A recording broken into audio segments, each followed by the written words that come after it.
Hello and welcome to Cafecito Break. This is our premiere of a conversation that we just hosted with Marley Hornik with the Freedom Fighters every Monday, 9 p.m. Eastern Time via Cafecito Break on X. Yours truly, Rosangel Perez of Cafecito Break, hosts a space alongside with our brother Cozy at Cozy's Wellness, Mark at Mark for NY. And last night we hosted Marley Hornig of Unite number 4 freedom.com, and we spoke about election misconduct, Unveiled. So sit back, grab your cafecito, your tea, whatever your drink of choice is right now, and hang out with me on this space as we listen in on a very important discussion. Because I, like many Americans, we've had questions about many aspects of how elections are conducted, the systems, the ways. And so this is a conversation, a space, a discussion that I think that you could feel confident in even sharing with people who have questions. Let's break down the barriers that make it impossible for folks to have discussions that are considered hot topics.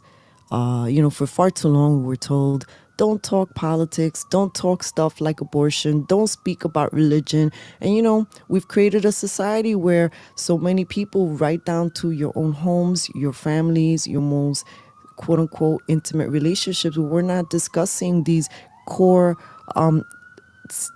conversations. And when it comes up, since we're not practicing the discussions of it, I live in New York. If you're hearing the sirens, it's an everyday thing. But yeah, so tune in, sit back, and let's listen to this conversation about election misconduct.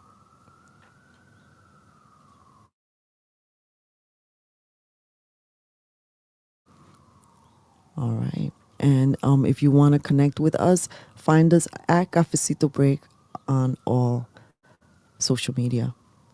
We primarily post on Instagram, Twitter, and Substack. So kick back and listen. I'll be hanging out in the comments on Instagram under the New York Freedom Fighters. Dun, dun, dun. Mic check, mic check. 1 2 1 2. Hello, everyone, and welcome to tonight's space, which we host every Monday evening at 9 p.m. Eastern Time with yours truly, Rosangel Perez of Cafecito Break, Cozy at Cozy's Wellness. Ooh, we have a mic that's on. And Mark for NY at Mark for NY. We are New York Freedom Fighters. We said no during the mandates, and we host this space because there's still a lot going on in New York and across this country. We host this space because we really love the United States. We feel privileged to live here, even though we can acknowledge that there's a lot of things that are broken in the present moment, whether we're talking about systems or relationships or these divide and conquer politics that we keep seeing. And it is our intention here every time that we host this space to not only encourage you to, you know, tune in and participate, but to also be a part of the larger conversation of solutions, of forward thinking, um, you know, critical thinking, analysis, and even solutions, because we have a lot of people who are looking for places that feel safe for people like our special guest tonight, who is a courageous woman, someone that I am so grateful that we have on the space. And I'd like to introduce my co-host. I'd like to introduce Mark, followed by Cozy, and Cozy will introduce our special guest this evening, who is Marley Hornik. and we'll be speaking with her about election integrity and so much more. Mark, welcome.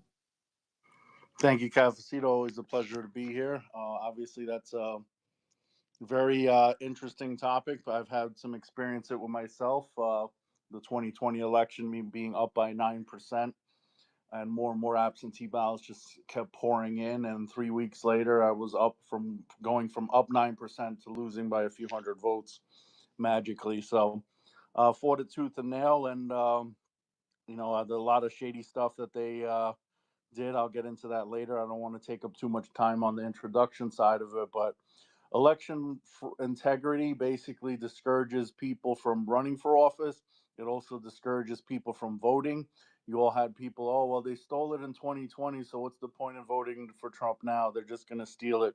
And we had to put the message out there that if you have that attitude and you don't go and vote, then, we can't catch them cheating if they win legitimately because you stayed home. So that was the message, and thankfully people showed up in large numbers. Voter ID, different. Georgia has voter ID. Nevada just voted for voter ID in this past election. So the future elections will have voter ID. And it wasn't just Republicans. So both Republicans and Democrats think that voter ID is common sense. It won't prevent people from cheating. There's still other ways to cheat, but it's a big deterrent in cheating by requiring voter ID. And people realize that whether you're Republican or Democrat, it's common sense. And it's the left tries to say everything is racist, that somehow voter ID is racist, but to think that minorities are incapable of getting an ID, that in itself is actually racist. But like I said, I don't want to get too much into the topic just in the introduction, but I'm looking forward to hearing from Marley, and Cozy will introduce her, and I'll pass it over to Cozy, and then I'll talk more about my personal battle with the election as well as other things. Cozy? How's it going, everybody? Very excited to talk to Marley in a second. I just wanted to give a quick intro about myself for those new people who are joining us. I'm a former healthcare worker that was fired for refusing the COVID vaccine. And I've been fighting for medical freedom for a long time right now. Since 2009, I really started pushing back. So that's my story. And after I lost my job, I did what I can to stay afloat.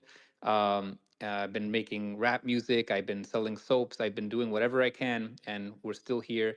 I also worked for CHD New York and the American Values Super PAC, doing social media for them. So that's how I've gotten by so far. But yeah, that's enough about me. I want to introduce Marley Hornik. So Marley Hornik is the visionary CEO of United Sovereign Americans, a powerhouse organization leading the charge for election integrity and the protection of individual freedom. With unwavering determination, she has become a bold and influential voice, inspiring Americans to demand transparent and accountable elections. What's going on, Marley? Good evening. Thanks so much for having this space. I'm so happy to be here with you guys, and happy to hear a little bit about your stories also. Absolutely. Well, I'm going to jump right into it. In the past, we've seen like both sides of the political spectrum raise concerns about election integrity. I remember back in 2000, 2016, the left said that the elections were rigged, right? And then the right has done the same. Like around 2020, they started saying the elections are rigged. From your perspective, is voter fraud happening? And what specific findings or patterns have you uncovered that have raised the alarm for you? Those are good questions. We're going to have to change our terminology in order to answer your questions. So the first thing is elections can't have integrity. This is a misinformation, disinformation warfare term. And integrity means doing the right thing when no one is watching. And elections are incapable of making moral decisions like that.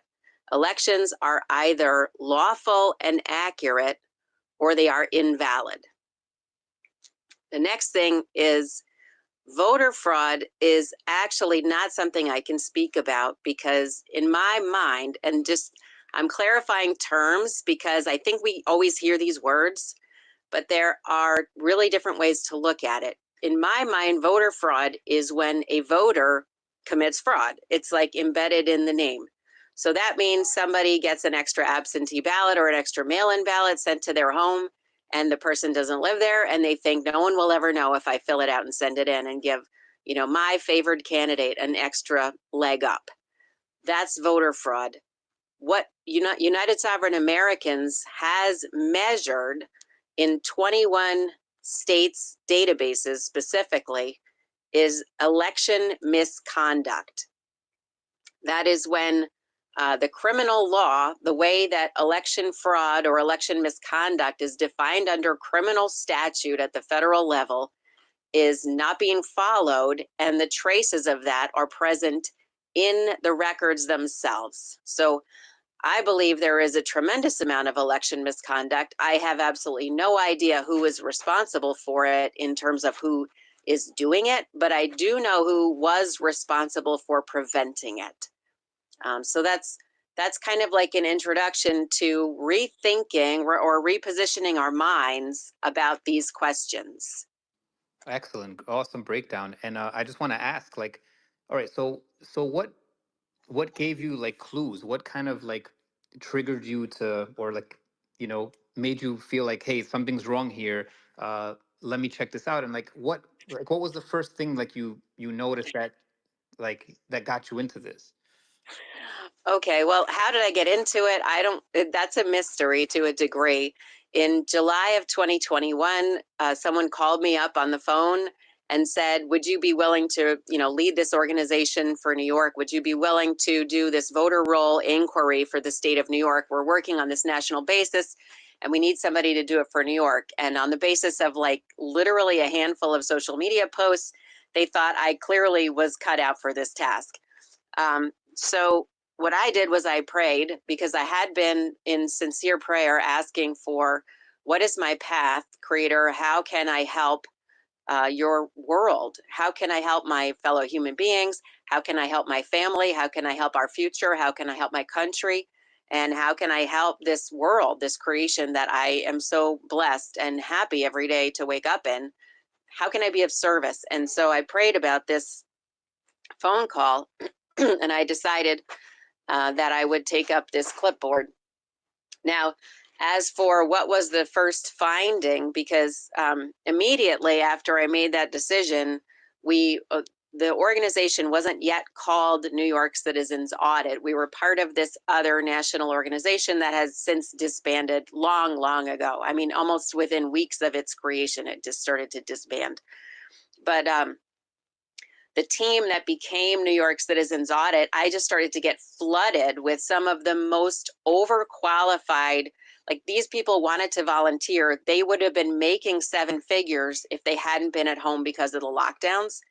IT specialists, software developers, lifelong auditors, in the police. And, it was just like the qualification level of these quote volunteers who wanted to come and help on this project was extraordinary. Anyway, back to your very actual question, the specific was, what was the first thing we found? The first thing we discovered was so odd. Okay, so one day the data team started downloading information from the New York State Board of Elections website. And one day people downloaded the number of voters who had voted and the certified total, and another day somebody else downloaded it, and they started having this argument because each of them assumed they had downloaded the correct file and that the other person was wrong. What we discovered in October of 2021 was that they were still editing the certified result of the 2020 election. And if you downloaded the data from the state's official website, days apart from each other, you got a different document 11 months after the election. The next thing that made us super curious, the next thing we looked at was, okay, if they can't figure out how many people voted, what do the voter rolls say? So we got our copy of the voter rolls and we started learning how to query this giant database. Luckily, we had all these technicians who knew that kind of information, very, very skilled programmers. And so pretty soon, it was like a couple of weeks, And we discovered that the certified total of voters, or of votes counted rather, was 338,356 votes more than any record of the state having a voter that voted.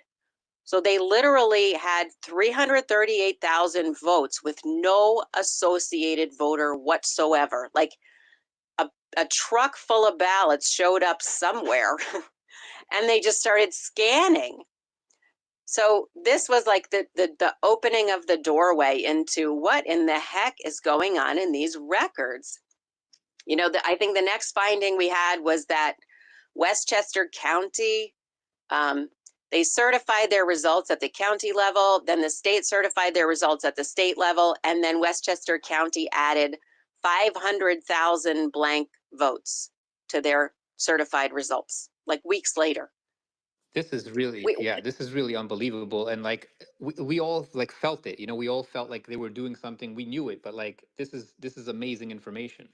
Absolutely. Right, and this is the official record. See, it literally took me a long time to process what that means. And I was in a plane of all places. I was flying, I think, to DC for a meeting, and I was looking out the window and I was thinking about space. This is a little out there, but I was sitting there, I was thinking about space, and all of a sudden I realized that in the whole entirety of the cosmos, like, you know, Pluto, Jupiter, Saturn, everything, no matter where you went in this entirety of the cosmos, in this creation, the only official record of this election or any single election was the document we were auditing. And it was a disaster. Unbelievable. Mark or Rose Angel, do you have any questions? I just have a little shocked face because, like, when you discover that information, what's the first thing you did after that? Because obviously, I could imagine there must have been this almost out of body experience. I mean, and then you were on a plane when you experienced No. this. Well, I guess it just really, I sometimes I feel that my heart and my spirit are strengthened and bolstered by little moments like that, little epiphanies, right? That are, you know, they're really personal for me, but I share them with you because I don't know how else to describe the enormity of what a dumpster fire this problem is. You know, New York Citizens Audit, what did we do in New York specifically? So this is now, you know, the fall of 2021. I met Rita Palma I think in December of 2021. And then she invited me out to Long Island. We did a presentation out in Suffolk County somewhere. You know, New York Citizens Audit we started doing presentations all over the state. We just couldn't believe what we had found, and we just wanted to blow the lid off of it and tell everybody. And little by little, we came to realize that what we thought was, you know, going to be immediately turned into an investigation, nobody wanted to talk about that one. It's like the radioactive of radioactive topics. And, you know, we had a long series of interactions with the state. The New York State Board of Elections started sending letters to the Association of Counties, the Association of Sheriffs, the Association of DAs, and telling them that New York Citizens Audit was basically a bunch of, you know, crazy people who we might be well-meaning, but we were just completely misguided, or we might be malicious. But anyway, that none of these, just think about this, right? This is the New York State Board of Elections. Why does the Board of Elections exist? The only reason an election bureau exists in the United States of America is to fulfill the third sentence of the United States Constitution, to serve the people of the several states in assisting them in the choice of their own representatives in Congress. That's why they exist. Now, this same body of officials is sending missives all over New York State to, you know, these major organizations, major representative organizations, telling them, don't talk to your constituents. Don't engage with your concerned constituents. So they've literally flipped the table. Now, I don't want to get like way down into the weeds of New York. Basically, we ended up, long story short, we sent a report to the New York State Board of Elections in August of 2023. That was a comprehensive report of our findings about the 2022 midterm, which we wrote a report about, which was the title was a little salty. I admit. It was called New York's 2022 election, the reign of error. And we sent that document. We sent, a comprehensive set of registration records we had extracted from the New York State registration list, over 5 million individual registration records with material. I'm going to quote the law right now. This is what this is: material errors and omissions, which is statutorily barred in the Civil Rights Act of 1964. Over 5 million records with these deficiencies.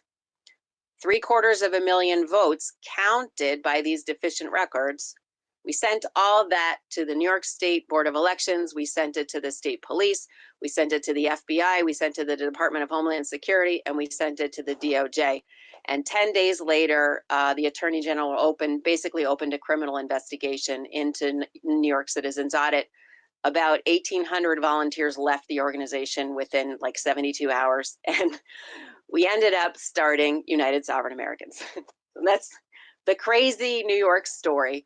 We started a national organization, myself, along with the co-founder, Harry Howery, who is a whole another extraordinary kind of human being. His credentials, his background, his story, and his determination, like me, to fix this for our beautiful country. We started a national organization because we realized that even if let's say we filed a lawsuit in New York, the way that we had experienced the corruption of the New York State system, we would never win that lawsuit. And so all of this effort that had been done over years by volunteers just giving their blood, sweat, and tears for their country would be destroyed by a corrupted court system. So we decided we had to take this national. We had to do the same kind of audits, looking for the same kind of registration records that violate the Civil Rights Act of 1964, yet are voting. And we had to look for the opportunities nationally where we could start to litigate these problems.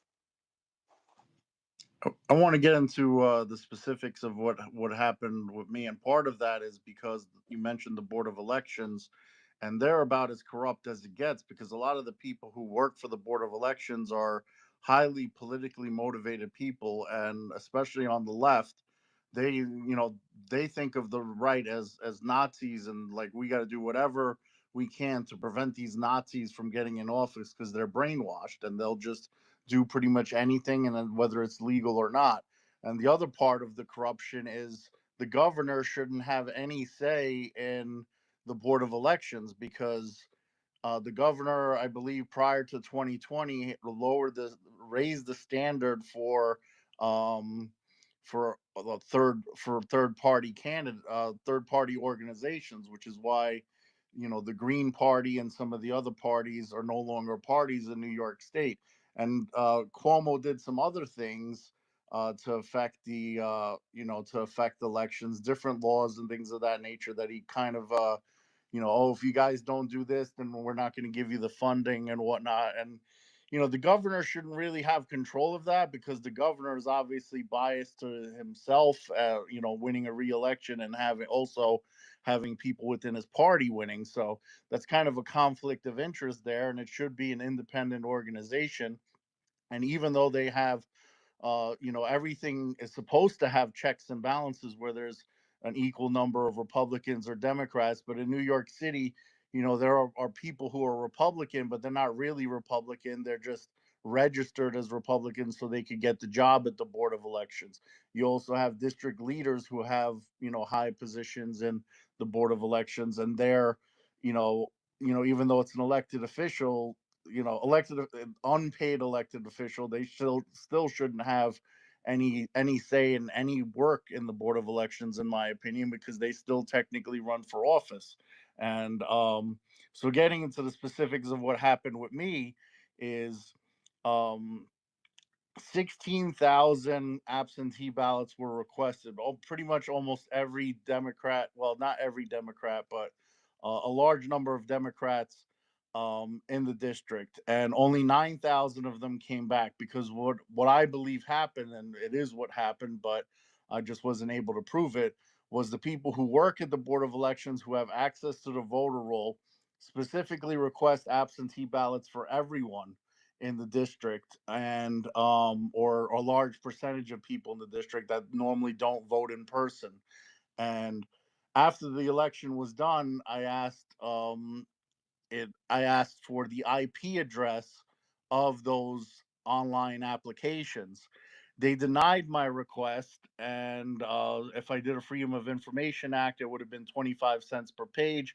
I basically ran on a $2,000 budget in a district that was 34% red in 2016, and I received more votes than any Democrat or Republican in the history of the district, including the Democrat that won in 2016, that won by over 30%. So how that happened that I lost, is because basically they cheated, and like I said, more and more came in afterwards. The Republican Party said that they were going to fight for me and go to court. They did absolutely nothing, and a lot of people said that they would help, but they never did, and that was basically the end of it. So yeah, there has to be changes within the Board of Elections itself. Aside from that, you have people that do other things, like prevent candidates from being listed in the uh and the mailer that goes out to people for the NYC votes information, not have their information up on the website. That's something that I had to correct. I said, you guys don't have me on there, and it happened to other Republican candidates too. So there's so much cheating aside from just the votes itself that they do, denying matching funds, even though I qualified in 2021 for the city election. Even though they stole the first one, I ran again in a district that was 27%, and I got 49% on election night. So it's I kept fighting despite the insurmountable odds. But like you said before, the judges are corrupt too. So when it comes to taking things to court, you're gonna end up losing anyway, and people just feel like it's pointless. So it's tough to continue fighting when you feel like the system is just rigged against you. But passing it to Cozy. Actually, I want to respond to a couple of those points, Mark, because I think you're bringing up some really important elements of some of the places that our system is broken. But I think in order to understand how to actually solve the problem, not only in corrupted boroughs of New York City, but in corrupted districts of Arizona, in Atlanta, in Detroit, all over the country, you have these enclaves where the vast majority of invalid ballots are getting injected, it appears. What I want to talk about is actually, in order to solve the problem, and this is what United Sovereign Americans has created this possibility. And we are actually, we just finished this comprehensive plan, but you have to go back to what is the reason we're holding the election in the first place. Like I said, for example, the New York State Board of Elections, they exist for one purpose and one purpose only, and they are violating that purpose 180 degrees when they interfere with the relationships between constituents and representatives directly. But we have to go back earlier than that if we want to understand how to fix the massive mess. Now, if you look in, let's go before the Constitution was even ratified. Because to me, the first three sentences of the United States Constitution contain everything we need to fix our elections. And I'm not being trite. That's actually true. The first sentence says, why are we forming a country? Like, we the people, for a more perfect union, domestic tranquility, the general welfare, the common defense, the very simple, straightforward reasons why we did this. Then the second sentence, Article 1, Section 1, the first sentence that is law says, the all legislative authority is hereby vested in U.S. Congress. And the third sentence, Article 1, Section 2, says the people of the several states shall choose those representatives.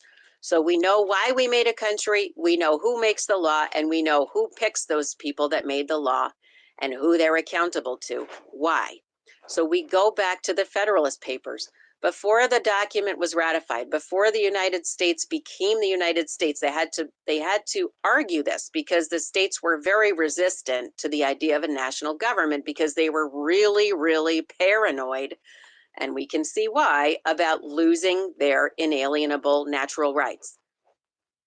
So one of the things that is argued over and over and over again through the Federalist Papers, which is a great document, is basically that, you know what, politicians are naturally and incurably ambitious, self-serving people. They have always been that way, and they will always be that way. What the framers and the founders did when they crafted the Constitution was they created a fence around that character of individual that was always going to be the person who sought those positions. And I'm certainly not talking about Mark. I'm talking about, we're talking about Congress basically because they're looking at the national government as the threat. This is how the states at the time saw it. So they erected this really, really hardy, sturdy fence around that whole system. They said, fine, this is how you are. And they actually set up these inherent conflicts in the system so that the ambition of one person would smack into the ambition of another person, and neither one of them would be able to subvert the system. They would have to deal with this headbutting, which might make it seem really slow to everybody else, but it would prevent any of them from kind of forgetting why they got that job. The other thing that would help them always remember why they got the job is that there was no way into that fence except through election. So they always had to remember how they got there, because if they wanted to be in that ring, they had to make sure their constituents were represented correctly. And so you think about that. And then you realize, okay, Mark, you're talking about this terrible experience in 2020. I've spoken to so many 2020 candidates. That was the New York City, Long Island, Rockland, Westchester, the whole entire metro region was just blanketed. It was like they were dropping them from planes, the mail-in ballots. And everybody I know got swept. Everyone I've ever talked to got swept the same way as you. How do we solve that? We have to go back to the root. Because if you try to solve it down there where you're like, okay, well, this guy did this and this guy did that, and then these mail-in ballots came in, and then there was this problem, and then this guy, and then the governor, and actually, this is all election misconduct. The good news is that the United States Supreme Court since 1888 has ruled that when someone has an affirmative duty regarding a federal election and they don't do it, no matter what the reason is that they didn't do it, that's a felony. It's a crime. And they have they haven't put people, they don't make that decision. They have upheld district and circuit court decisions to send election officials, governors, and others to federal prison for certification of a false tally in 1888, 1941, and 1973. This is how we fix the problem. I just wanted to add really quick before passing it back to Cozy. The way that they proved that my theory was right is the following year, the person who was in charge of the Board of Elections made the announcement that they're no longer, and I'm putting air quotes here, allowing people to call the Board of Elections to do the online application for them. So basically, they were trying to cover their ass and saying, oh, well, the reason why all the IP address was all from the Board of Elections is because people were calling in to ask them to do it. Nobody's actually going to do that, but regardless, at least I prevented them from doing it again in the future, because they realized that I asked for the IP address and they didn't think somebody was smart enough to ask for that. But yeah, so at least it prevented the future them doing it, and maybe there'll be an investigation, phone logs and whatever, to prove that they were lying and they actually cheated. But I'll pass it back to Cozy though. Yeah, I didn't actually have a question. I was just gonna kind of wind it down to get for you to ask her a question. Yeah, does Rosangel, do you have any questions? Marley, do you feel comfortable talking a little bit more about New York? Because I forgot to share that I'm a former MTV producer, and I'm an indie creator, have been for over a decade now. And so I was definitely covering the Lee Zeldin and Governor Hochul debates. And from my perspective, I would just, encounter the weirdest like social media situations where, give you an example, when I tried to stream the debate between them, which was puzzling to me, very little advertised, and I think only one place was hosting it, the feed was taken down right away.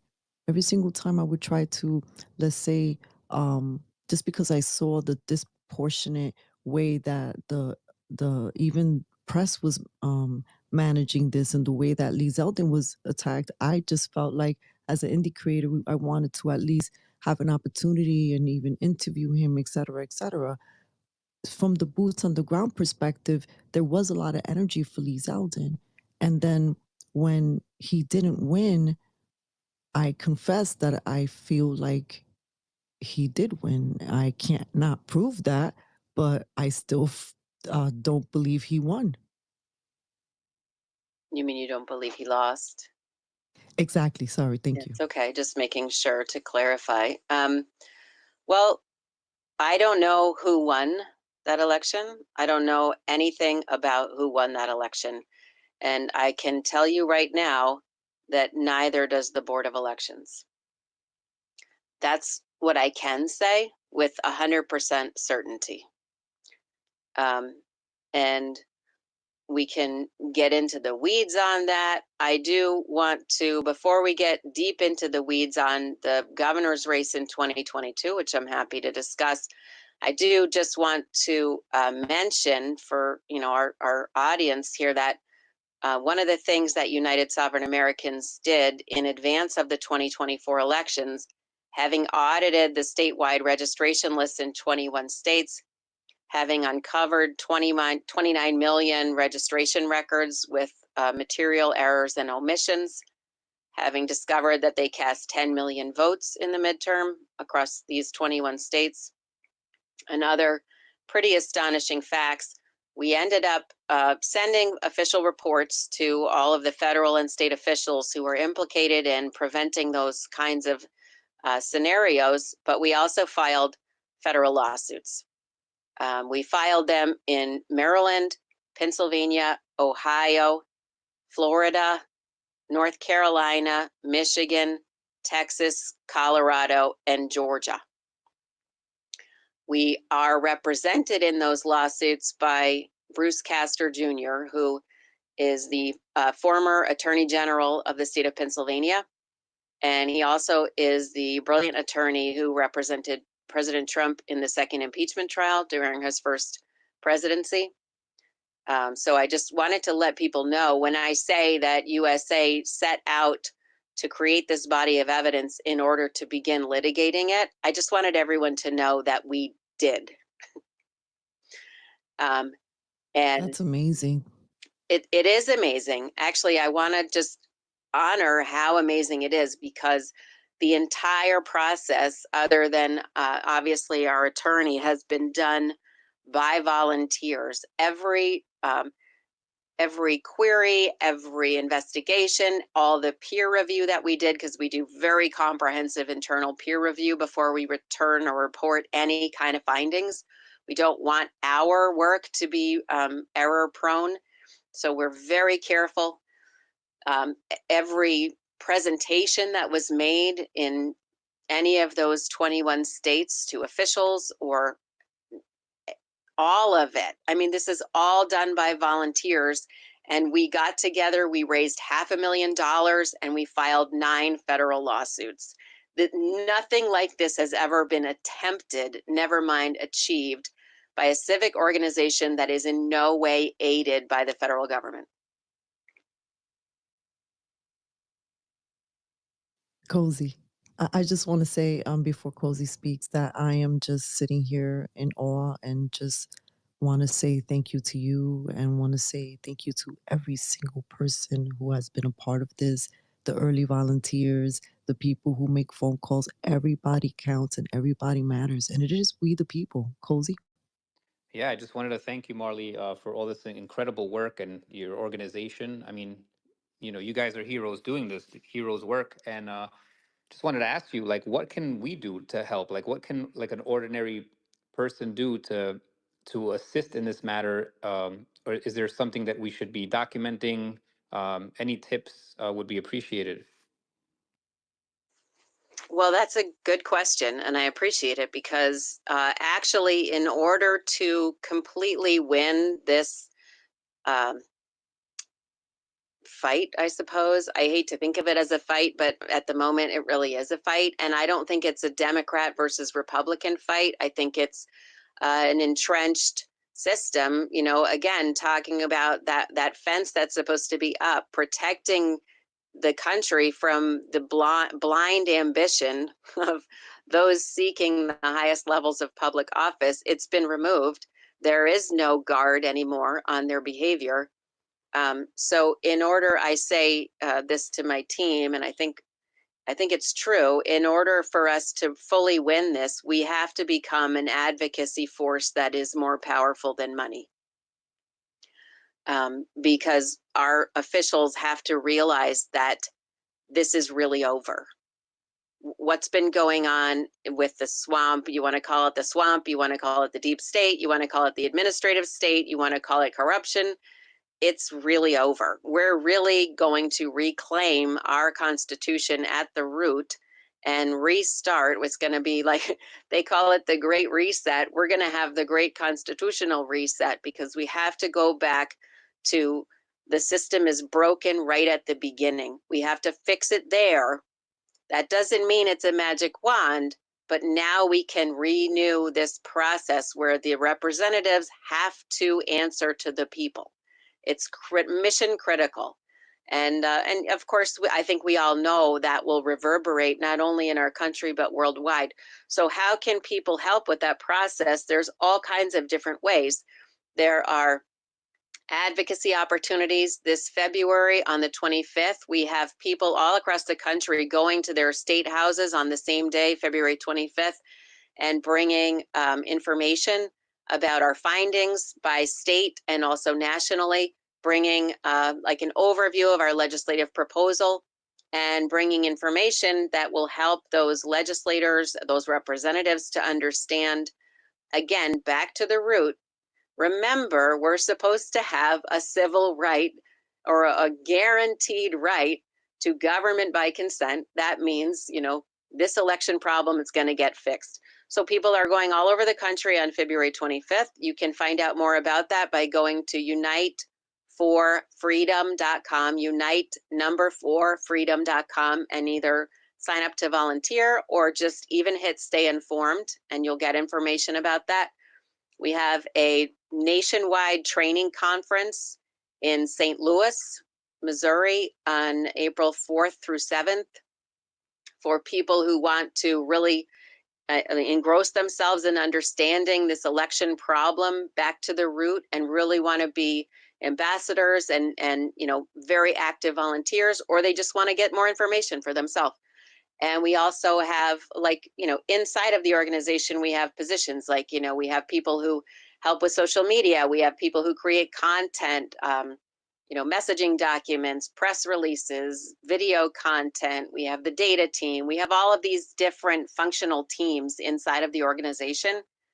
And again, all led by some of the most extraordinary people you'll ever meet. In fact, volunteering with USA is one of the best ways you can find to get your tribe. They're just awesome people who will just give themselves over to save their country like this. Awesome. And I'm glad you mentioned, like it's both sides, right? Because in reality, it is both sides doing this, right? You can see election issues happening depending on where in the country. So they're both guilty of it. This is why this hasn't been fixed, and this is why this keeps happening. Correct? At a bare minimum, they're both guilty of arrogance. So when they're presented with these facts, red state, blue state, purple state, polka dot state, they don't want to do anything about it. They don't believe they have to. They believe we will go away. That's what I mean when I say we have to become an advocacy force more powerful than money. Absolutely. Rose Angel, do you want to open up do you want to open up for some questions, or we'll go? You go first.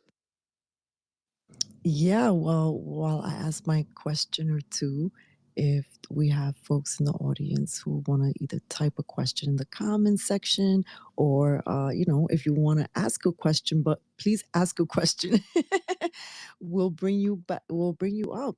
We'll bring you up, and we appreciate it. So my question is regarding the voter experience in New York.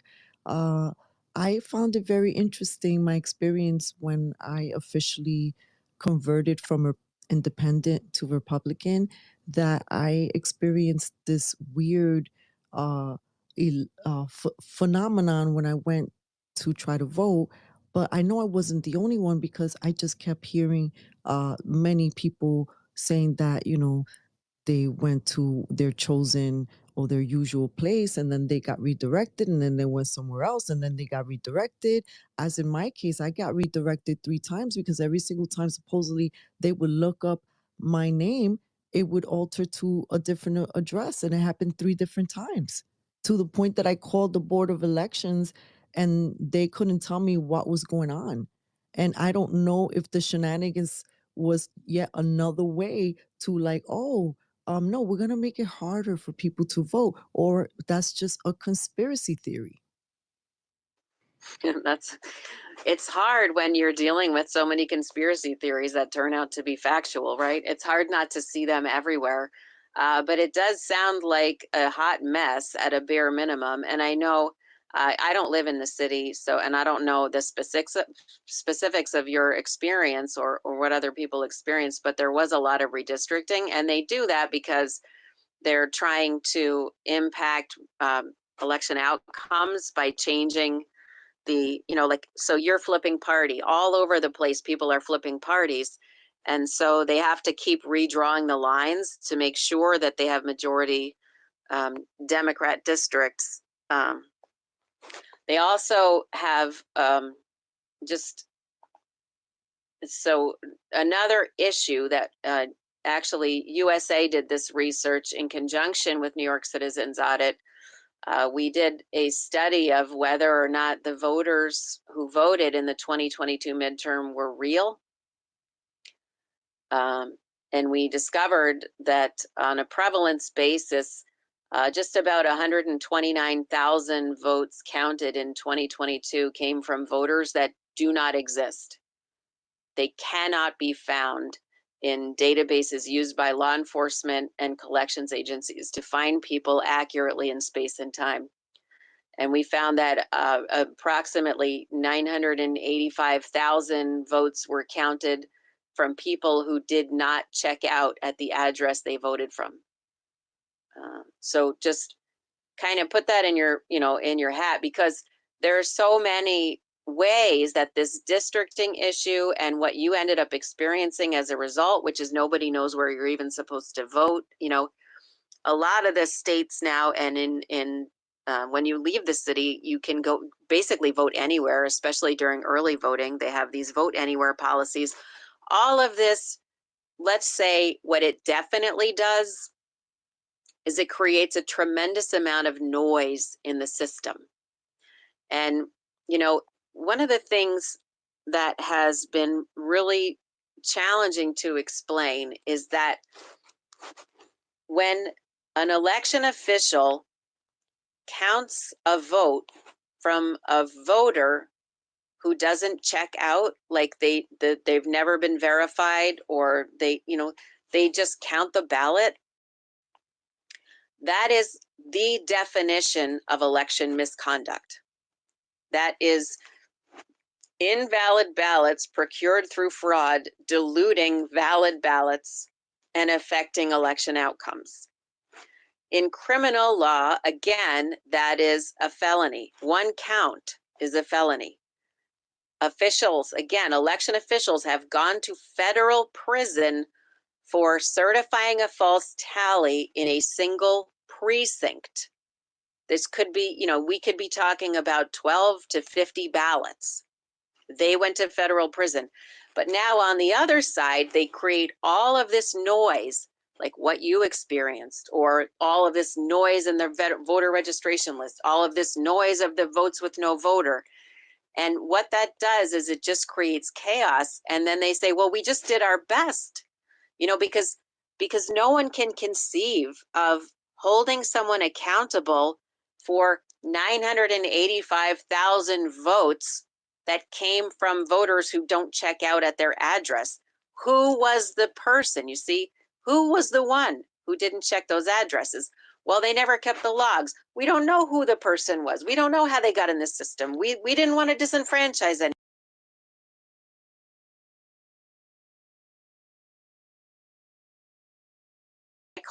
We call it United Sovereign Americans, the marauder, to operate, because there is no way that this kind of registration fraud and this kind of ballot fraud could be perpetrated across states with such consistency if it wasn't a marauder deep inside the system. Like, what was it in Dune? And they put those worms in your ear. It's like that, right? But everyone's just looking at the person. They're not thinking about what's inside of the brain, right?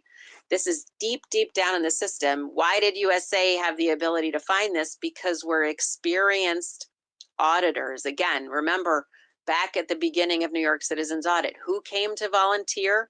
Because of, in my estimation, divine providence, the top developers, programmers, auditors, legal minds, law enforcement agents, all of them came to begin this this investigation. That's how we started. And then it's only gotten bigger. Like Harry Howry, the co-founder of USA, he's one of the most credentialed people in the country when it comes to cybersecurity and when it comes to automated processing systems from paper to electronic. He actually designed the electronic voting system requirements and security structure that's inside of the Help America Vote Act. They're not following it, but isn't that amazing that he knows exactly how it's supposed to be operating right at this particular moment in time? I mean, you just can't even.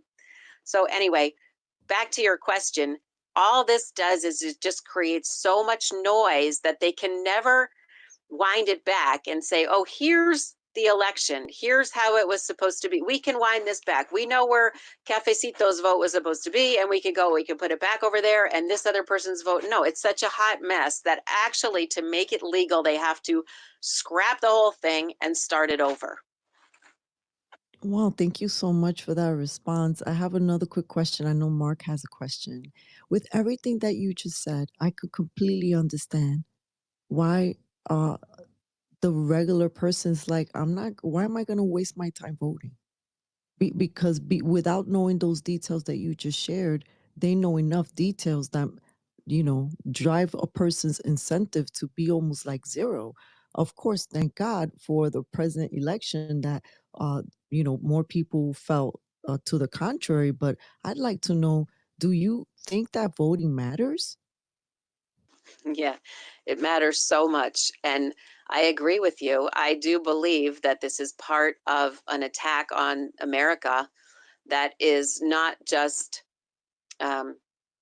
it's not a kinetic attack, it's a psychological attack. And I do believe that if people become so discouraged and despondent and they become so disenchanted with our Constitution and with the act of voting and the act of choosing representatives that they stop participating, well, really they've won, whoever this is. And I don't know who it is, and I don't pretend to know who it is, but there is an element of intent underlying this whole gigantic disaster that I believe is there. That's my personal opinion. I'm speaking for myself. I'm not speaking for New York Citizens Audit or USA when I say that, but I think it's quite obvious that there's an information warfare attack on the American people and on our psychology, on our morals. Why is it that we're all here? Like, well, Cozy is here because of the medical mandates, and everyone is here for a different reason. I saw Diane Sayre before, she's a former candidate. Mark's a former candidate.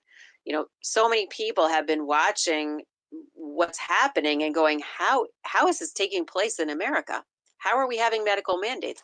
How are, why is Joe's Pizza forced to close, but Panera and Five Guys are open? Why, all these questions, right? Why can't I go see my elder in the hospital? This is insane in America. Well, it's all part of this demoralization, if you ask me. And back to your exact question, there's nothing more important than voting, actually, in order to counter that. And if you think to yourself, why would someone do those things? The only reasonable answer is because if we don't succumb to that hopelessness, they're done. That's it. This is their weapon. It's almost like an illusion. It's like I don't know, the Wizard of Oz behind the curtain. It's an illusion, but we invest ourselves in it emotionally, mentally. We invest ourselves in a party. We invest ourselves in an outcome. We invest ourselves in there, and there's our whole life force going in that direction, and they have us. Whoever it is. Thank you. Yeah, I just wanted, you mentioned something earlier. I wanted to confirm that I know somebody personally at the Board of Elections that could confirm that somebody was created literally out of thin air, somebody that doesn't exist, and ended up voting. So that goes on as well. But I want to remind everyone we are every Monday, 9 p.m. Eastern Standard Time. If you want to ask a question, I know Fort Writer and Blink put in a request just on the bottom left, put in a request. Also, questions in the chat. I'm going to get into a few of them, but my biggest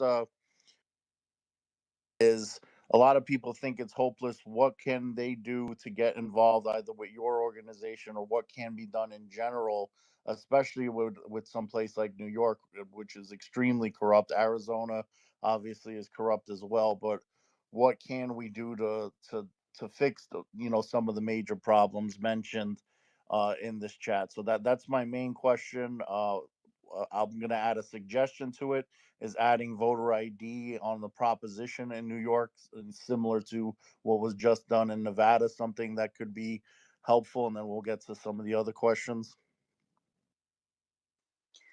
Well, it's a challenging question to answer because the United Sovereign American solution starts at registration and it ends at certification. You can't actually fix the system by fixing one piece of it. And I know you alluded to this before, and I think you agree on that basis that voter ID alone, again, is not going to actually fix it. It's important and it's very valuable, but in and of itself, it doesn't stop a lot of things. Just in the same way that there was a whole movement, oh, we got to get rid of the machines. Okay, I'm not disputing that the machines are a disaster, but getting rid of the machines in and of itself doesn't fix the problem from registration through certification. It's right in the middle, and it's only one piece of the system. So talking about the comprehensive solution is it's, I don't know how it's pretty down deep into federal law and working through the intricacies of the way the US Constitution, the state constitutions, and federal law and state law kind of interweave here. But you can summarize it pretty easily. We need real voters, real votes, real counts, and real proof. And we need to be able to generate that proof using records that come from a transparent system that recognizes it exists to serve us. So that is a kind of a broad way to describe it. Real voters, real votes, real counts, real proof. Then we get real representation, and now we have real America. So we have a lot of work ahead of us once we get there, but that's the first step. So you mentioned getting rid of the machines. There was an organization, Paper Vote or something like that. CPAC and other national events. I'm not sure how familiar you are with them and how their blockchain system and what your thoughts are on that. I also just want to point out some other questions in the chat, just so I don't forget. I see the big picture said, was the status of the lawsuit, and Rita Palma asked what additional lawsuits are in the future. So in whichever order you want to answer, just so, and then I'm going to get to the other questions that the Fort Writer and Blink have. Sure. In terms of election integrity solutions, that's the only way I can call them, because they all come from election integrity organizations. Voter ID, get rid of the machines, paper ballots. All of these are one piece of a giant puzzle. If you only solve that piece, you lose the puzzle. You have to solve it comprehensively. And in fact, a lot of the things people clamor for are already federal law. It's a matter of understanding that in the media, they're called glitches and anomalies. In the prosecution guidelines for federal election fraud, they're called felonies. And so it's the same act. So how come it has two different definitions? We're going for prosecution. Now, in terms of upcoming litigation, the first 9 lawsuits that we filed are based on what's called a mandamus order, which means we're asking the court to order the appropriate officials in each one of these 9 states, asking them to follow the law. They have a duty, part of their oath, to fulfill certain ministerial tasks that they are ignoring. Like, for example, verifying the identity of voters before registering them. It's got nothing to do with voter ID. If they don't want a voter to show an ID, fine, but that's their problem. They still have to verify the identity of that voter. It's a lot harder if the voter doesn't show ID, and they're still accountable if one of those people who says they're a voter and is not, files off a ballot and they accidentally count it. That's still a felony. So it's basically, we're asking the courts to order them to take this seriously and realize that they're culpable if they don't. Now, the next lawsuits are, and currently one of them is in draft litigation stage, is about accountability, which I think we're ready for. I think the American people are ready for this, and I believe that this is the only way to secure the 2026 election, which is to file a lawsuit. Now, if you go back to the Civil War, at the end of the Civil War, there was a voting nightmare. All of the newly enfranchised former slaves, they're now U.S. citizens, and they're now eligible to vote depending on where they lived in the United States of America. And I'm not just going north-south. I'm just saying depending on where they lived. There was systemic racism, and there was a tremendous amount of violence, voter suppression, a lot of different tactics all over the place to keep the newly enfranchised slaves from voting. So they set up they set up all these really stringent laws, and one of them was this particular provision. At the time, it was in the Enforcement Acts of 1871. Now it's called in 1983.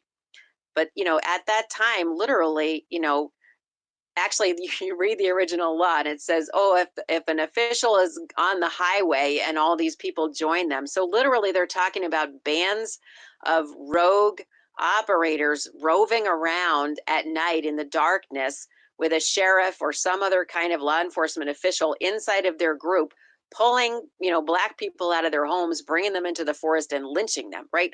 This is a law that was designed by Congress to allow Black citizens in particular, although of course it's a general law that protects every American citizen on an equal basis, to be able to defend their life and their liberty against corrupt acts by officials.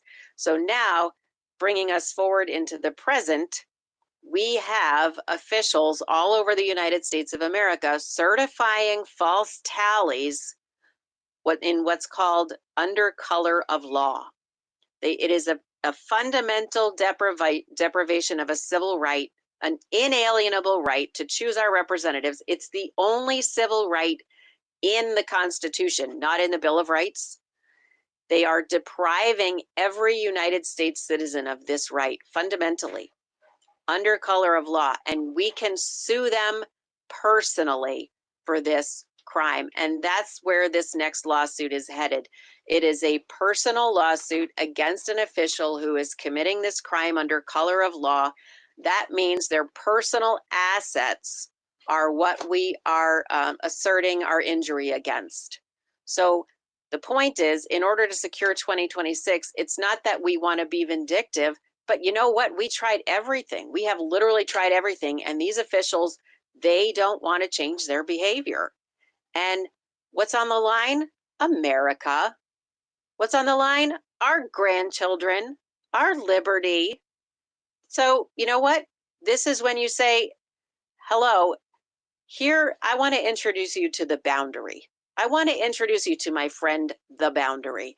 And we believe at United Sovereign Americans that even filing one or two maybe of these lawsuits is going to send a shockwave to the officials across the country, because they're not familiar with this principle of accountability right now, and they need to be reminded. And that's, I'm not personally against anybody, but if you will not do your job, and my kids are going to be impacted because you didn't do your job, well, guess what? It's going to get serious. I love the energy that you're bringing, and I love the work that you're doing. I'm a new fan. Thank you for coming on. I want to get to the questions because we've been having them wait for too long. Blink, let's hear from you first. Oh, Fort okay. Rider was Sorry. waiting longer. Okay. Yes. Fort Whiter, you go first. Question. Hi, I just have a couple of quick questions. The first one is, by the time of the next elections, the midterms, will there be mandamus lawsuits filed in all 50 states? I know we have the 9 so far. And of the 9 that have been filed, have the states actually been ordered by those federal judges to do this yet? And the other question was, could you alert since we have probably a friend in the White House for a change, and considering what happened in Butler, Pennsylvania, the divine intervention in that, could you alert the Trump administration directly about your work to involve them, and maybe even get financial support by the people that they know that probably have some financial money that they could help with the cause? So those are the couple of questions, and thanks. Sure. And see, there's no reason to file any more mandamus lawsuits, because the way that we orchestrated this wave of litigation across the country is such that the 9 lawsuits are going to end up appealed to 7 different federal circuits. And it's almost guaranteed that some of those circuits will agree that there's a problem, and some of those circuits will be completely resistant to the idea that there's a problem. That means the circuits are going to disagree in their ruling. When 2 federal circuits disagree on the outcome of an exact copy lawsuit, literally just different numbers for different states, the Supreme Court has to hear the matter and decide it, not for those 2 states, but for the entire country. So we specifically structured our litigation strategy to break the circuits, in all likelihood, Do I have a magic wand? I don't, but it's in all likelihood that is what's going to happen with the mandamus lawsuits, and the United States Supreme Court will have to accept the cases. They cannot deny cert in that circumstance. So there's no reason to spend another nickel on mandamus lawsuits. Not a single decision has been rendered in any of the mandamus lawsuits filed specifically under Bruce Castor, which is all states except Maryland. And in terms of working with the incoming administration, the 8 lawsuits that Bruce filed, so that's every state except Maryland, those all include the United States Attorney General as a defendant in what was his official capacity, soon to be her official capacity, which does give us the opportunity to negotiate some kind of a settlement agreement that could, for example, include investigations. It could include criminal investigations. I don't know exactly where it will lead, but I'm quite enthusiastic about that as a possibility, although I can't speak to what the outcome will be.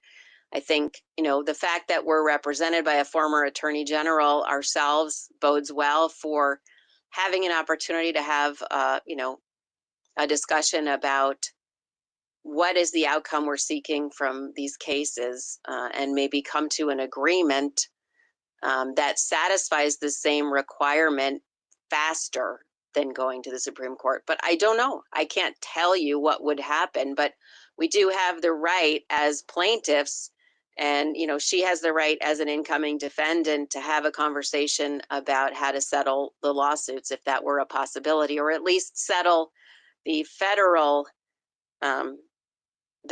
defendant status that she's in. And she's a defendant, or the Attorney General of the United States is a defendant, because they have a duty to protect and uphold federal law, and they clearly haven't. Thank you for that. If anyone else, I'm going to get to Blink right away. If anyone else wants to ask a question, just on the bottom left, send a request, and we'll add you on to ask a question. Blink, thank you for your patience. What's your question? So I have funds for, I think, almost going on 4 years now. And if you have the opportunity to listen to her in the organization, she does a lot of public speaking with the groups. So now she has taught all of us so much, and how to look at all of the data that we have amassed. I can't recommend enough that that you go and follow up and sign up with United Sovereign Americans, and else just listen to her speak, because every time that I've been listening to her, I continue to learn new things. Sorry, to add something to someone had asked earlier if it's still important to vote, and one of the things that I think is so important for people to understand is that when you have groups, regardless of who it is, whether it's Marley's organizations or some other organization that is out there fighting every day to try to figure out a way to get this right and to get somebody to correct it or audit it or look at it, it is so important that people, real people with a real opinion about who should be leading our country, go out and vote, because any one of these lawsuits could come through. We don't know which one it's going to be. I don't think anybody really knows which one's going to be the one that lands.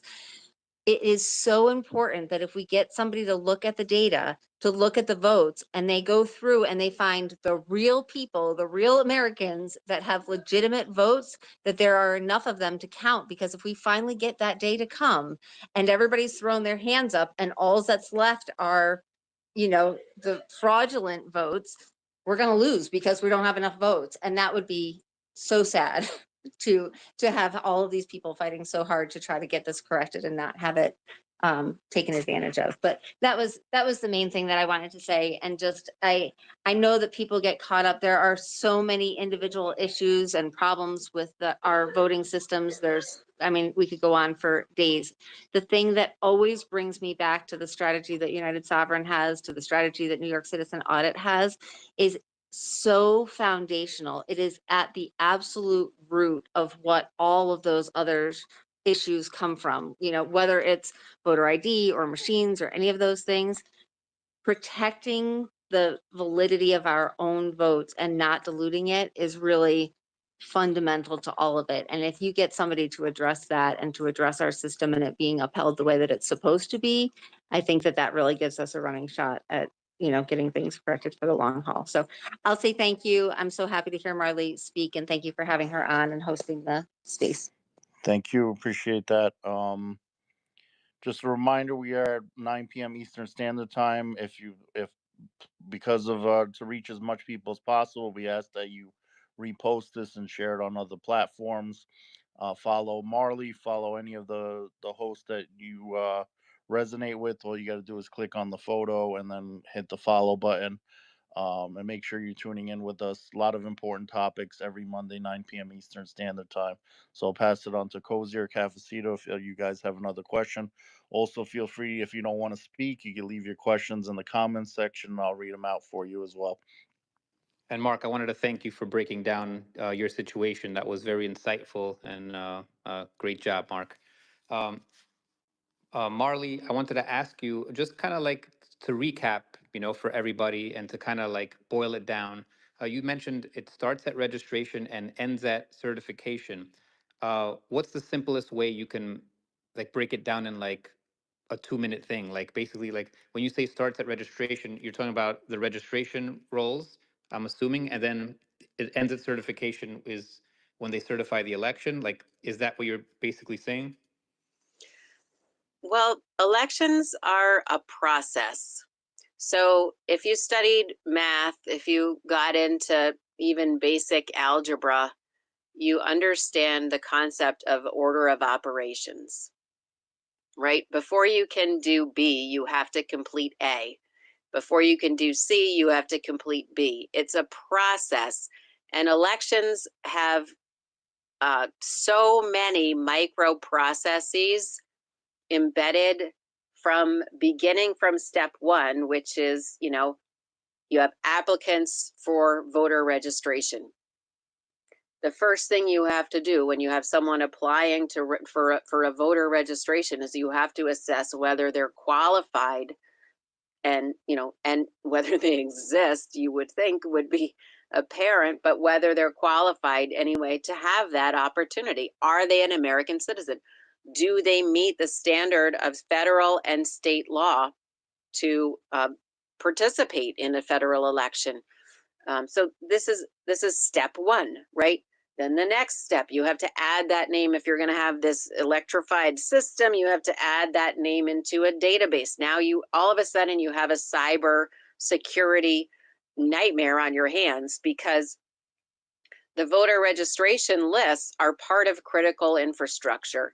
This means that if you can picture like picture a you know, a floating ball or whatever, like in the Wizard of Oz, and here's a floating ball, and inside of it is this database, and that's a border. That's one of our national borders, that ball.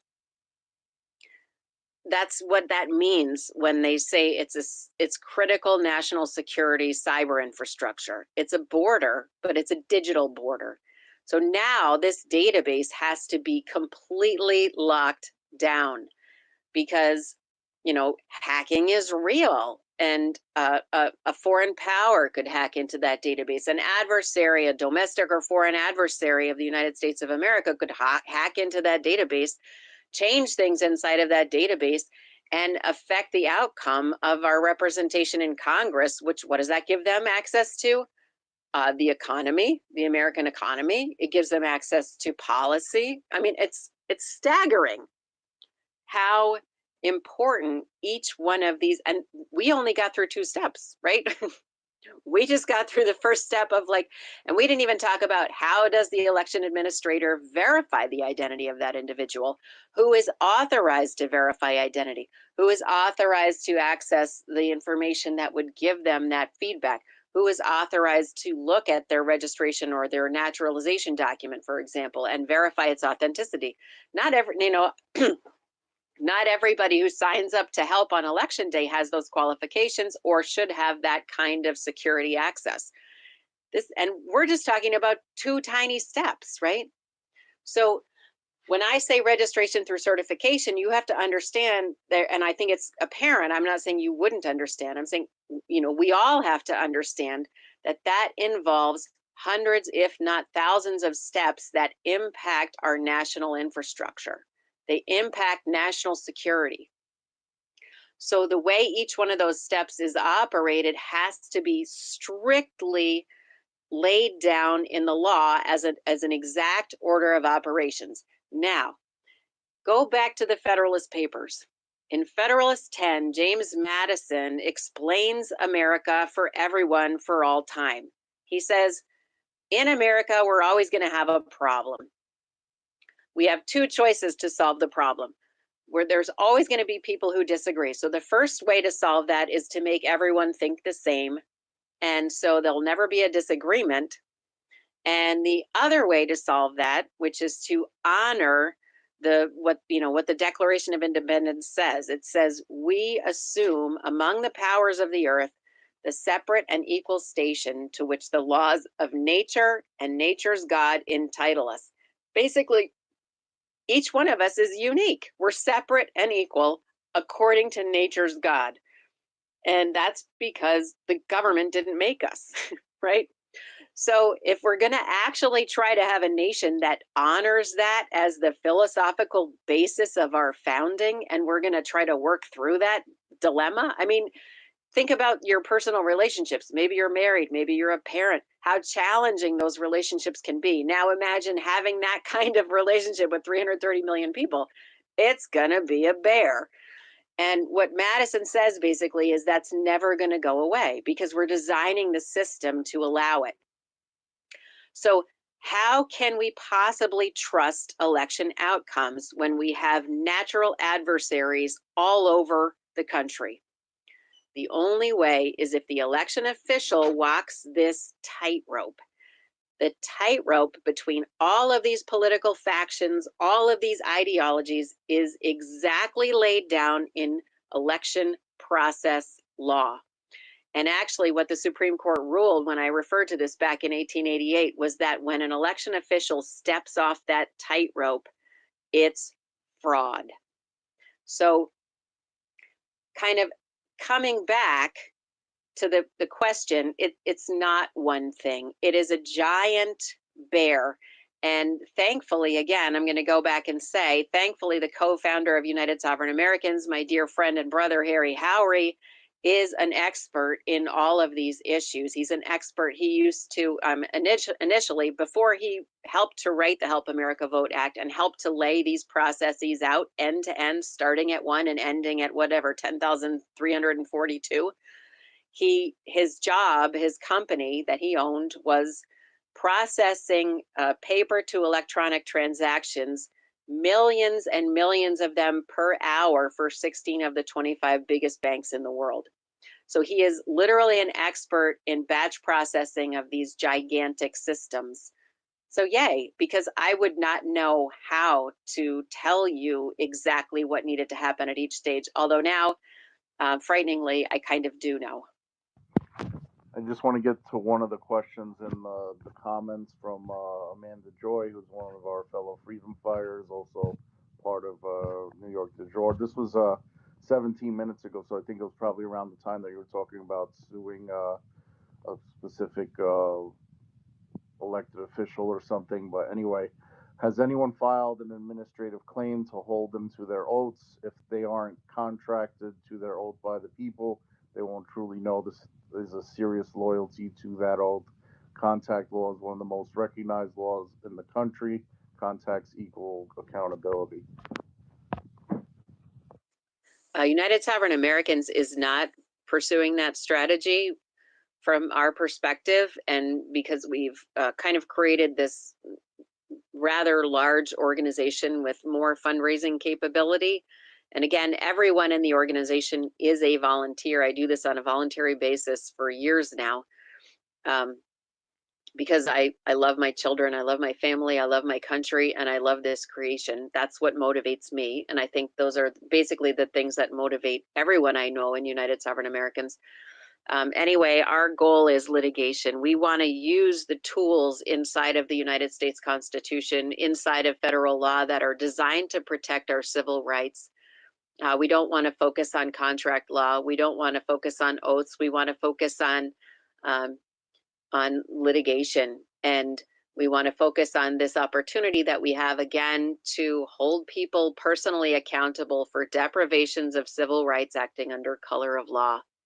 And this is a run-of-the-mill lawsuit. Actually, in most instances, it's frequently used. In fact, it's a very common lawsuit in terms of overreach by law enforcement. That's the most common way that these lawsuits get filed, when people get mistreated inside of the prison system, or inside of, in the custody of law enforcement, which does unfortunately happen. This is the lawsuit that they can typically use to protect their rights or restore their rights, but it's not limited to that. It's every fundamental right protected in the Bill of Rights, and like I said, inside of the United States Constitution, the right to choose representatives is. If you think about why is it the only right in the Constitution, that's because it is the only right every one of the founders agreed was fundamental. So think about that. How many decades they spent educating their public, because they didn't have X spaces, they had horseback, right? So how long it took to educate their people at the time about how they were going to create this new system. They didn't want to be beholden anymore to arbitrary and capricious rule. So they created this system. I call it our toolkit. The Constitution is like a toolkit that it seems it's bottomless. You can always reach in and find another tool. So that's what USA focuses on as our framework for repair. At least they didn't have fact checkers and censorship with horseback and carrier pigeons. They weren't having hawks intercept the carrier pigeons and stuff. But to answer Fort Whiter's question, no, you don't have to have an X account to listen to this. We do have listeners that aren't logged in right now, as well as Cafecito posts this on Rumble as well. After it's broadcasted, and she goes live on Instagram tomorrow with the recording as well, to get it out there on other platforms as well. So to answer that question, and with that being said, I'll pass it to Cafecito if she has any other questions. Marley, we've been enjoying such a fantastic conversation with you tonight, and I want to be respectful of your time. I feel encouraged by listening to what you've shared with us, and I thank you. And I also, you answered questions that I had just been sort of wondering about for years now, and so I thank you for that as well. Do you have anything that you'd like to add to the conversation this evening that we haven't thought to ask you? Well, I guess the thing that I would just share with everyone is that we have an opportunity right now to do something really extraordinary as a people and as a nation. Our system of representation is broken. It's broken at the root. And it's really up to us to decide if we're going to come together across political boundaries, political factions, across ideological factions and boundaries. If we're going to come together and insist as one body that what we want is a fair system, and we accept the outcome of having a fair system, as long as every citizen knows that they are equally significant to every other citizen, no matter what office they are or are not holding. We have an opportunity right now. It will not last forever. It will not. It will be gone. And we have the choice of liberty and victory or defeat.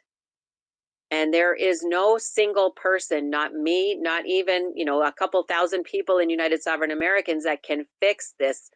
Every one of us has to make that choice and come and be a part of the movement for legally valid elections. Every one of our other problems will be solved when we have representative government. We don't have it right now, and we have to choose it. We have to demand it.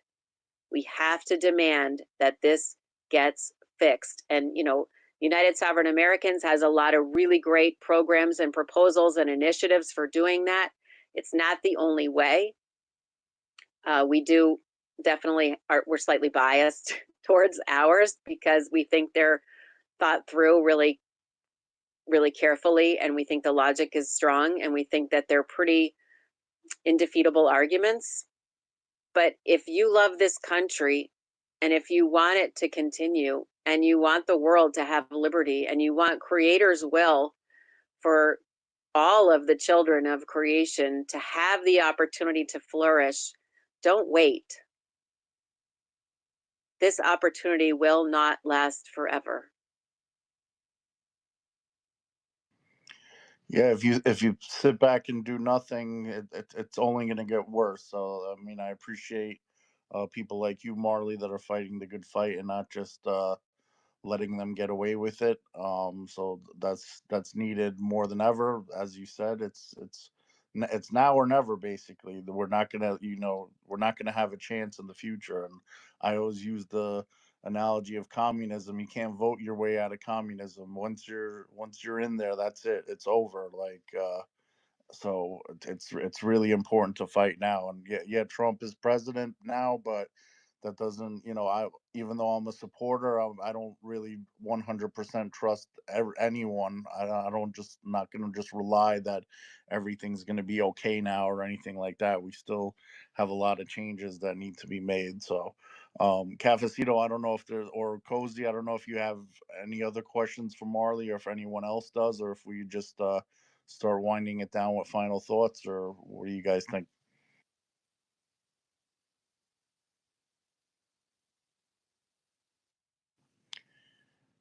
I don't hear you, Oh, Cafecito. thank you. I don't know if I'm the Thank only you. one talking. I'd like to say that, yeah, let's wind down with final thoughts. And Marley, I hope that you would join us again for any updates. And, thank you for encouraging us this evening to pay attention to this conversation, because I know many people that are not encouraged at all, and they feel like it doesn't matter. And I also see people losing hope just in general. And I don't know, I just, there's a hopeful aspect in me that is encouraged by all of these things that we are all collectively sharing. And I thank everyone in the space, everyone who was sharing and commenting and supporting the space tonight. Thank you. All of that We lost you, matters. Rose Angel. Yeah, No, I heard her. I don't know. It might have been a brief connection issue with you. I don't know, okay. but I heard Okay, everything. so with that, I'd like to pass it over to Marley, if you want to make any closing comments. And please remind everyone where they can connect with you and follow you on social media and stuff like that. Absolutely. Well, I just want to thank all of you really a lot for hosting this space and for all the work that you do on a weekly basis and in your lives to make things better for our country. Everyone who contributes and participates in any small way is voting, in a way, voting for a positive outcome. And I do believe, it's my personal faith and my personal belief that that vote is heard somewhere much higher than the New York State Board of Elections. And so I really encourage everyone to keep doing those things. And I thank you for having this space. And then in terms of United Sovereign Americans, you can always find us at unite4freedom.com, unite4freedom.com. And if you got something out of this conversation, if you learned something new, I just ask you to kindly go to that website and reciprocate for what you received, whether it's signing up to stay informed and come to our Thursday night regular study sessions where we do like a a national Zoom call and we study federal election law, we study the Constitution together, or whether it's to make a donation, if you can do that, or sign up to volunteer. If you got something out of this conversation, don't just, sit with it. Go ahead and make a reciprocity. We really appreciate it. You can also obviously follow me on X, and United S American on X also is the official organization account. Thank you, Marley. Cozy, I noticed you had some technical difficulties, so I guess we'll pass it to you for final thoughts, or if you have another question for Marley before we wrap it up as No, I well. don't have any more questions. Marley, you did an excellent job. Thank you for joining us. Really appreciated your time and all this wonderful knowledge that you shared with us. So just good luck with everything, and we'll surely be talking, and we'll keep each other updated. And good luck with everything. I think you're going to be victorious. You're on the right track. It seems like you guys have the recipe nailed down. They can't run away from you, Marley. You got you got them on. You got your finger on the pulse, and they're going to have to submit. So kudos to you. Love what you're doing. I also wanted, before I go, I want to just make an announcement. This Wednesday, we're going up to Washington, D.C. to support Robert Kennedy Jr. We want thousands of people down there flooding the halls just to show the support.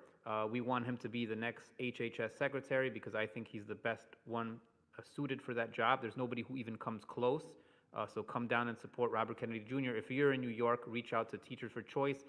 There might be some seats available still. I don't know what the latest is, but reach out to Teachers for Choice, and we'll get you that information. What else? And this Thursday, we're going to be performing along with official DVS 7.0 and a few others. We're going to have a great time. Check out DVS 7.0 on Instagram, and he has the links in his stories. I also have them in mine, Kosis Wellness on Instagram.com. Click on the stories and you'll get the link for all the amazing info.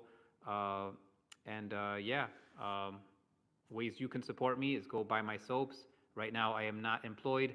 I'm selling soaps. I'm doing what I can. So Cozy's Pure Soaps, that's where you can buy soaps and support me, or you can check out my Substack, and you can make a contribution there. Anyway, thank you all for joining and listening. You mentioned official DVS 7.0, and he's joining a little late. I'm guessing he has a question for Marley before we wrap things up. DVS. No, I just wanted to let everybody know about the event this Thursday, and that we're going to have a lot of great ideas there, a lot of conversations, including things like voting and whether, voting is something, we're going to just sit back on, or we're going to act on, and all this, all kinds of stuff. It's going to kind of be like a social event where we get to just network with each other and meet candidates and people who are trying to, be in positions where they can make a change and make a difference in a lot of this stuff. And it's going to be a very cultural event. We'll have a lot of Latino artists, and a lot of great artists and performances, and a lot of great speakers. So it'll be a very awesome event. I encourage everyone to get their tickets tonight, while the VIP tickets are half off today. The links are all also on my page, on my Twitter page, but they're also on my Instagram page. Great conversation, by the way. I love the mention of how important the elections are, and that we elect, and that we don't let the powers that be discourage us from the process and just give up on it. I'm glad the conversation was had. I think it was a really great conversation, very informative. Thank you, Marley. Thank you, DVS. And it should be a great event Thursday. Most of your events are, so definitely worth checking that out if you're in the New York area this Thursday. Link in his bio. Of course, Marley mentioned her website earlier, and I'm just going to say, when it comes to getting involved, whether it's to help a candidate or help an organization like Marley's, even a $5 donation, it makes a difference, because if everyone does it, then it makes a much bigger impact than you realize. Volunteering obviously helps too, even if it's for a few hours or one day, or maybe you just try one of those Thursday meetings and get more information as well. Before I finish with my final thoughts, we got Fort Wider wants to add something, or maybe ask Marley another question before we wrap it Just up. one little fast, quick question at the end here. Is your strategy one that will succeed against what we usually hear? Like you'll hear the election officials say, well, of course, there's some problems, maybe some laws aren't followed, but it's not enough to affect the results of the election anyway. If they try to pull that kind of stuff, is that something that you'll still be successful? Well, we will, but it's not because of New York or United Sovereign Americans. It's because of U.S. Congress. They decided how many errors are allowed in a federal election before the election is no longer considered reliable. And that is the basis, actually, of our mandamus lawsuits is the standard that Congress itself set for the reliability of a federal election. And I'll just take 1 second and go back to the New York midterm, and then I really am going to have to go. I'm really enjoying this, but I'm a little under the weather. But in the New York 2022 midterm, there were a total of let's see, 5,197,989. Oh no, I'm sorry, 5,930,348 votes counted total, right? And based on that number, New York was allowed a certain number of errors, and I think it was 44, but somebody else might remember the number if that's not quite right, but it's in that realm. Okay, so they're allowed to have one ballot counted in error for every 125,000 ballots in the system. And what did we measure? We measured that they had 745,000 ballots counted in error.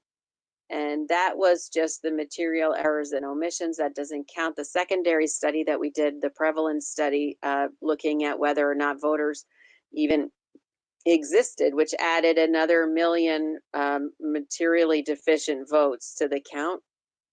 So around maybe 27% of the counted votes in the 2022 midterm appear to have been counted improperly, and they were allowed roughly 44 ballots in error.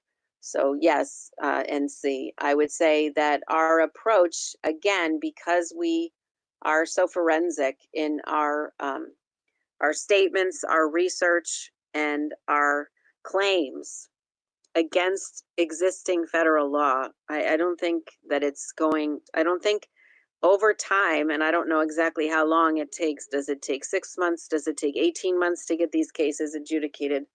They will lose. What they've done is indefensible. Thank you. I appreciate your eloquence and clarity and determination, and I hope you feel better. God bless you. Thanks. Yeah, thank you for that, Marley. I'm going to wrap up my final thoughts really quickly. I'm glad you mentioned that, though, because I remember you said they don't even know who won the 2022 election. I'm glad you said you would get back to that, and I'm glad you covered that, because that's something that I definitely wanted to hear about. So, and you had the numbers handy too. So it's definitely insane. But the only way we fix it is if more and more people get involved, like I was saying before. So go to Marley's website, get involved, donate, even if it's something as simple as reposting this post, so maybe you help someone else here and someone else gets motivated to help. Just do something as opposed to nothing. Repost, donate a few dollars, or donate your time, a couple hours a month, if anything. Every little bit counts. It's better. Every little bit is better than doing nothing. And we will continue the fight, and we will win. We got God on our side, I believe, and we will overcome the evil and the corruption in this world. And thank you all for joining us. And I'll pass it on to the hostess with the mostest, Cafecito, to close us out. Before I say anything, Cozy, were you trying to speak? Oh, I was just gonna say, everybody, please go follow Marley. Go support her efforts, whatever you can. If you can donate to her, please do so. She totally deserves this, and she's leading the way. And from this conversation, I know she's on the right track. So please support her in any way, whether it's donations, whether it's just joining the conversation on her Thursday night meetings or whatever.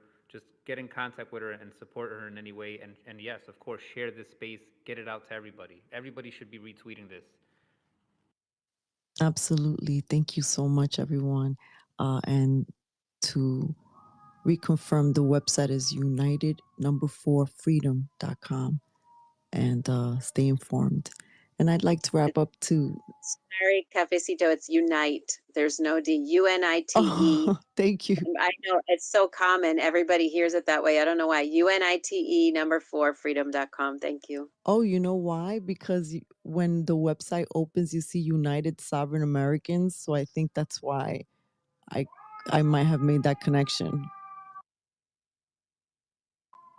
Okay, so unite4freedom.com. So unite4freedom.com.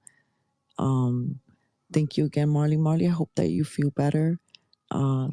You have left us informed and left us with a gift that we can share with other people who are kind of afraid to be even listening to this conversation or admitting that they are interested in this discussion, because it's been very polarized. This space is here every Monday, 9 p.m. Eastern time. We host different conversations, and all centered upon our rights, news updates. We love this United States. We love New York, even though we don't love all of the policies. But mostly, we want the opportunity to live in a better, healthier, happier community. And I'm always encouraged by, the children. We do this for the children ultimately. And thank you again for tuning in. If you want to stay connected with Cafecito Break, you can find us all platforms, Cafecito Break. We primarily post on Instagram and on Twitter and Substack. If you want to become a member, you can join our membership there. Thank you again. I'll see you next week. Bye now.